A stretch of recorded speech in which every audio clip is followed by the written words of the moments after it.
नमस्कार, ग्राम वार्तामध्ये मी आपलं स्वागत करत आहे। आज आपण खास मुलाखत घेण्यासाठी आलेलो आहोत।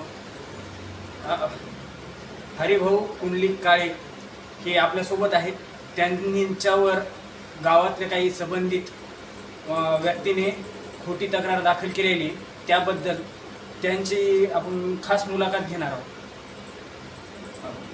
माझं नाव हरिभाऊ कुंडलिक काळे, राहणार मानमोळी, तालुका जिंतूर, जिल्हा परभणी।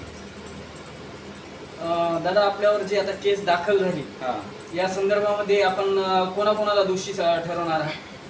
याच्यात एक मेन म्हणलं तर मंडळाधिकारी 4 ठाणा हां, आणि तलाठी, संबंधित तलाठी मालेगाव सज्जाचे, आणि पोलीस स्टेशनचे कापुरे साहेब, आणि त्यांनी तहसीलदार साहेबांनी जे आदेश दिला होता त्या आदेशाचं यांनी पालन केलेलं नाही।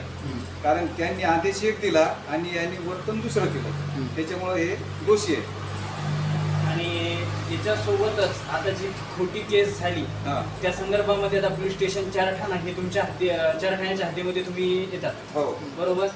तर त्याच्यामध्ये जे आता तुमच्यावर खोटी केस झाली त्याच्यावर कोणते कोणते त्यांनी गुन्हे नमूद केलेले आहे? म्हणजे जुन्या याच्यानुसार म्हणलं तर 341, आता नवीन जे कलम 1 जुलैपासून जे चेंज झाले त्याचे एक कलम काही मला माहीत नाही, पण 341 म्हणजे आमच्याच शेतातून जात असताना आम्ही त्यांची काही वाट अडवलेली नाही। जे आहे ते रस्ता आता व्यवस्थित चालू आहे आणि सगळे लोक जातात, त्याचे व्हिडिओ पण आहेत माझ्याकडे, नोट कॅमचे फोटो पण आहेत। असे मी SP साहेबांना पण दिले, कापुरे साहेबाच्या मार्फत, म्हणजे आपले बाराते साहेबाच्या मार्फत, पोलीस स्टेशनचे जे कर्मचारी आहेत त्यांच्या मार्फत SP ऑफिसला पण सादर केलेले आहेत। याबद्दल बाबत आता जे खटला आपला दाखल आहे ते आता कोर्टामध्ये चालू आहे की तहसील कार्यालयामध्ये? तहसील कार्यालयामध्ये। तहसील कार्यालयाचे आता जे आहे तर आता मागणीला देऊन आपले किती दिवस झाले? त्यांच्याकडं मी जवळपास समजा तारीखच सांगतो ना तुम्हाला, त्यांच्याकडे 9 तारखेला अर्ज दिलेले, 11 तारखेला दिलेले 7व्या महिन्यातल्या, आणि हे 9 तारीख प्रूफ देतो तुम्हाला, एक 27 तारखेला दिलेले, 27/6ला त्या हाजगे मॅडम ज्या होत्या त्यांनी अनधिकृतरित्या त्या समोरच्या माणसाकडून पैसे घेऊन वाट रस्ता पांढरा रस्ता चालू असताना आमच्या शेतात गुन्हा रोवून दिल्या, म्हणजे विनाकारण। तहसीलदार साहेबांचा तिला आदेश पण नाही गुन्हा रोवून देण्याचा, पण त्यांनी काय केलं, आमच्या शेतात जवळपास 20 फूट खुणा करून दिल्या। कारण नंबर दुरा आमच्या शेताच्या पश्चिमेकडून आहे, तर पश्चिमेकडून अर्जदार गैरअर्जदार यांचे शेत आहेत 128, 129, 129 नाही, 128, 131, 132, 133 हे नंबर दुऱ्याच्या डाग उजव्या बाजूला त्यांचं शेत आहे अर्जदाराचं। त्यांचं शेत जाऊ नये रस्त्यामध्ये या उद्देशानं त्या हाजगे मॅडमनं काय केलं, आमच्या शेतातून खुणा करून दिल्या, मुद्दाम म्हणजे अर्जदाराकडून पैसे घेऊन, कारण त्यांचं शेत जास्त जात आहे। म्हणजे नंबर दुऱ्याहून जर रस्ता झाला तर आमची काहीच हरकत नाही, नकाशाला फक्त आहे, पण आमच्या सातबारावर नाही। आमचा गट जे त्याच्यानंतर मी आता मोजणी फी भरली, मोजणी फी झाल्याच्या बाद जर आहे आमच्याकडे आला तर आम्ही सोडून द्यायला तयार आहेत रस्ता, पण आमच्याकडे येऊच शकत नाही कारण आमचे क्षेत्रफळ कमी भरावे। आता त्या क्षेत्रफळाच्या दृष्टिकोनातून जे आपण बघितलंय यावर काही आपली जी प्रतिक्रिया होती त्यावेळेस तिथे काही भांडणं वगैरे गेलेली आहेत का समोरच्या पार्टीकडून?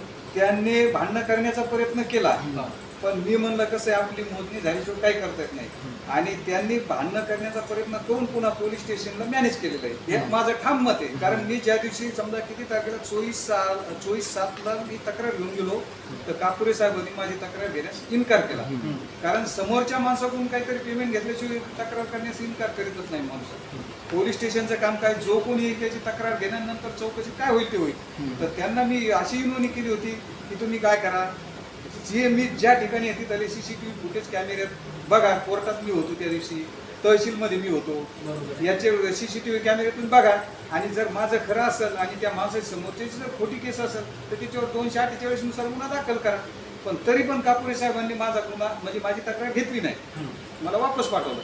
पण त्याच्या अगोदर मी SP साहेबांना एक अर्ज दिला होता की असे हे दंगल करणार आहेत असं तसं म्हणून, कारण ते भांडणं म्हणजे तुमच्या जीवित हल्ला होण्याची शक्यता होती। पण कसं मी थोडा दम घेतला, म्हणलं चला आपली मोजणी झाल्याशिवाय काहीच करता येत नाही आपल्याला। मी SP साहेबांना दिलं 15/7/24ला अर्ज दिलेला आहे. त्याच्यानंतर 16/7/24ला DYSP साहेबांना दिलेला आहे. आणि त्याच्यानंतर 24 तारखेला मी म्हणजे पोलीस स्टेशन 4 ठाणा यांच्याकडे खोटी केस केलेली आहे माझ्यावर. हे तुम्ही चुकीचं करायला हे सांगण्याची विनवणी केली, पण त्यांनी माझी तक्रार काही घेतली नाही. त्यांना तुम्ही अद्याप कारण विचारलं नाहीये का कशामुळे आमची तक्रार तुम्ही घेत नाहीयेत म्हणून? नाही, त्यांनी जे सांगितलं ना की त्यांनी जे उडवडीचं उत्तर दिले सगळे. कारण कसं केस घेण्याचा अधिकार त्यांना आहे ना, घ्यावाच लागणार ना. असं म्हणल्यावर तर कोणी कोणाचं काय ते नाही करेल ना. बरोबर आहे. विरोध ज्याचे त्याचे विरोध असले कोणी कोणाचं पोलीस स्टेशनचं काम काय आहे? सर्वक्षण आहे, काहीतरी त्याला म्हणतात ते काय, सर्वांसाठी रक्षण, संरक्षण सर्वात. तर हे जे पोलीस स्टेशन 4 ठाणे आहे, अर्जदाराचे पैसे घेऊन, माझं तर ठाम मत आहे पैसे घेतले असावं. भ्रष्टाचार बरोबर. याची मी मला तर वाटतंय आता ते काहीतरी हे त्यांच्या विरोधात मी दाखल करणार आहे तक्रार. त्यांचा औरंगाबादला कुठतरी आहे ऑफिस, बरोबर, त्यांच्या विरोधात तक्रार दाखल करणार. जर त्यांनी माझ्या या समजा मी जे फिर्याद देऊ लागलो त्याची जर सविस्तर चौकशी नाही केली तर विनाकारण मला समजा त्यांचे विरोध करावाच लागेल. बरोबर आहे. जर त्यांनी अगोदर खोटाची केस केली त्याची संबंधित चौकशी करून नाही, तुमची जी आता तक्रार घेतली नाहीये त्यांनी, आता तुम्ही आता त्यांच्यावर आरोप करताय, तर याबद्दल तुम्ही आता काय जाणार एसपी साहेबांकडे जाणार, गेलो नाही. आता पाऊस चालू असल्यामुळे मी काही गेलो नाही. 24 तारखेला तक्रार दाखवतो वाटल्यास. तक्रार ही 24 तारखेला दिलेली आहे, देऊ लागलो, पण त्यांनी घेतली नाही. तर मी आता एसपी साहेबांकडे जाणार, कापोरे साहेबांच्या विरोधात जाणार, एसपी साहेबांकडे जाणार, DYSP साहेबांकडे तक्रार करणार. आणि त्यांचं जे वरिष्ठ ऑफिस आहे औरंगाबादचं, रेल्वे स्टेशनच्या बाजूला आहे, त्यांचा मी ॲड्रेस आणलाय, त्यांच्याकडे पण तक्रार दाखल करणार. आणि या संदर्भाने जे आता आपल्यावर जे केस करणारे आहेत, खोटा आळ लावणारे शारदाबाई भगवान घुले, यांच्याबद्दल वर कोणत्या कोणत्या केस तुम्हाला दर्ज करायचा अशी इच्छा आहे?